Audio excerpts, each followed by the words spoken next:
नमस्कार दोस्तों, स्वागत है आपका बिहार एक्सप्रेस न्यूज में। तो चलिए आपको लेकर चलते हैं आज की मुख्य और ताज़ा खबरें की ओर। इससे पहले आप वीडियो को किस शहर से देख रहे हैं कमेंट में जरूर बताएं और वीडियो अच्छी लगी तो वीडियो को लाइक करके चैनल को सब्सक्राइब जरूर करें। बिहार के अररिया में बनेगा देश का सबसे बड़ा चिड़ियाघर। बिहार सरकार में पर्यावरण वन एवं जलवायु परिवर्तन विभाग के मंत्री डॉक्टर प्रेम कुमार ने कहा कि देश का सबसे बड़ा चिड़ियाघर रानीगंज वृक्ष वाटिका में बनेगा। इसके लिए नई दिल्ली स्थित केंद्रीय चिड़ियाघर प्राधिकरण की जांच टीम जल्द ही अररिया आएगी। वहीं 289 एकड़ में बनने वाली चिड़ियाघर के निर्माण कार्य का शुभारंभ 2025-26 में किया जाएगा। चिड़ियाघर के निर्माण में लगभग 1500 करोड़ रुपए खर्च होंगे। अररिया शहर के एक स्कूल में आयोजित कार्यक्रम में लोगों को संबोधित करते हुए मंत्री ने कहा कि बिहार में पर्यटकों की संख्या बढ़ रही है, वहीं पर्यटक स्थल बनेंगे तो रोजगार के अवसर भी बढ़ेंगे।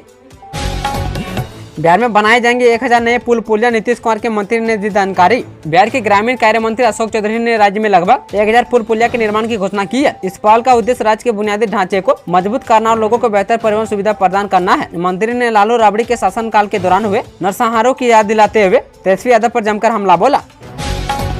कितनी सीटों पर चुनाव लड़ेगा जनसुराज, प्रशांत किशोर ने कर दिया ऐलान। प्रशांत किशोर ने ऐलान किया कि उनकी पार्टी जनसुराज अगले साल बिहार में होने वाले विधानसभा चुनाव में सभी 247 सीटों पर चुनाव लड़ेगी। उन्होंने यह भी घोषणा की है कि कम से कम 40 महिलाओं को चुनाव मैदान में उतारा जाएगा। इससे पहले पीके ने ऐलान किया था कि विधानसभा चुनाव में अति पिछड़ा वर्ग से कम 75 लोगों को टिकट दिया जाएगा। प्रशांत किशोर ने कहा कि जब तक महिलाओं को आर्थिक आजादी नहीं मिलेगी तब तक सरकार में उनकी बराबरी की भागीदारी संभव नहीं है। जनसुराज की सरकार बनने पर किसी को 10-12 हजार रुपए की नौकरी के लिए बिहार छोड़ने पर मजबूर नहीं होना पड़ेगा। किशोर ने कहा कि इसके लिए हमें व्यापक योजना तैयार की है। स्वास्थ्य विभाग में 13,000 और पदों पर भर्ती, दिवाली तक मिलेगी खुशखबरी। स्वास्थ्य विभाग के रिक्त 45,000 पदों के अतिरिक्त सरकार राष्ट्रीय स्वास्थ्य मिशन के तहत भी 13,000 पदों पर नियुक्तियां करेंगी, जिसके कवायद शुरू कर दी गई है। जून महीने में स्वास्थ्य मंत्री मंगल पांडे के स्तर पर हुई समीक्षा और उनके दिए गए निर्देश आलोक में विभाग ने इस दिशा में कार्य प्रारंभ कर दिया है। संभावना जताई गई कि अगले महीने तक रिक्तियों का आकलन कर बहाली संबंधित आदेश जारी किए जाएंगे। स्वास्थ्य विभाग से मिली जानकारी के अनुसार स्वास्थ्य विभाग को मरीजों को अनुकूल सेवा देने योग्य बनाने के लिए सरकार हर स्तर पर काम कर रही है। इस कड़ी में विभाग में रिक्त पदों पर बहाली भी शामिल है। राष्ट्रीय स्वास्थ्य मिशन के तहत रिक्त 13,000 से अधिक पदों पर अक्टूबर-नवंबर तक मिशन मोड में नियुक्तियों की कवायद शुरू की गई है।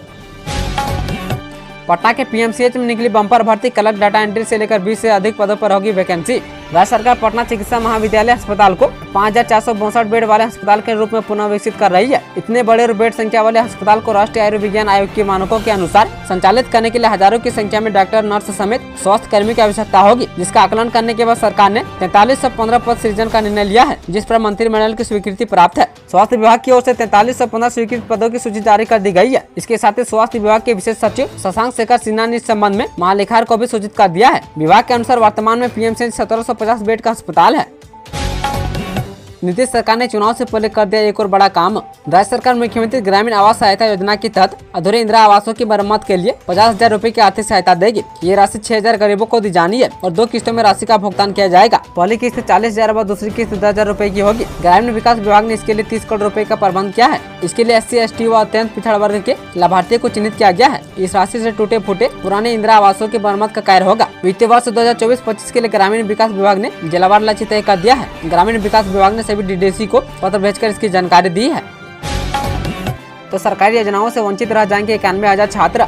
जमुई के जिला शिक्षा पदाधिकारी राजेश कुमार ने सभी प्रखंड शिक्षा पदाधिकारी व सभी परियोजना प्रबंधक को कैंप मोड में कार्य कर शिक्षा कोष पोर्टल पर छात्रों की विवरणी अपलोड करने का टास्क दिया है। इसके लिए 28 अगस्त तक की डेडलाइन तय कर दी है। छात्रों की विवरणी अपलोड करने में पूर्व में आ रही समस्या आधार कार्ड की वैधता को समाप्त कर दिया गया है। अब बिना आधार कार्ड वाले बच्चों का भी डाटा पोर्टल पर अपलोड हो सकेगा। DEO ने बताया कि ऐसे छात्रों का आधार कार्ड में सुधार होने या नया बनने के बाद पोर्टल पर तुरंत अपलोड करना है।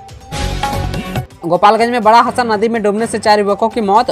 बिहार के गोपालगंज में बड़ा हादसा हुआ है। यहाँ एक ही परिवार के 4 युवकों की डूबने से मौत हो गई है। हादसा गंडक नदी में नहाते समय हुआ है। यह घटना बैकुंठपुर के मुंजा गांव में हुई। 4 युवक श्राद्ध कर्म के लिए गांव आए थे। वहीं नदी में तेज बहाव के कारण यह हादसा हुआ। फिलहाल SDRF की टीम मौके पर पहुंची और बचाव अभियान चला रही है। वहीं लापता में 2 सगे भाई भी शामिल है। परिवार के सदस्य यादवपुर के मटिवारा गाँव के रहने वाले हैं।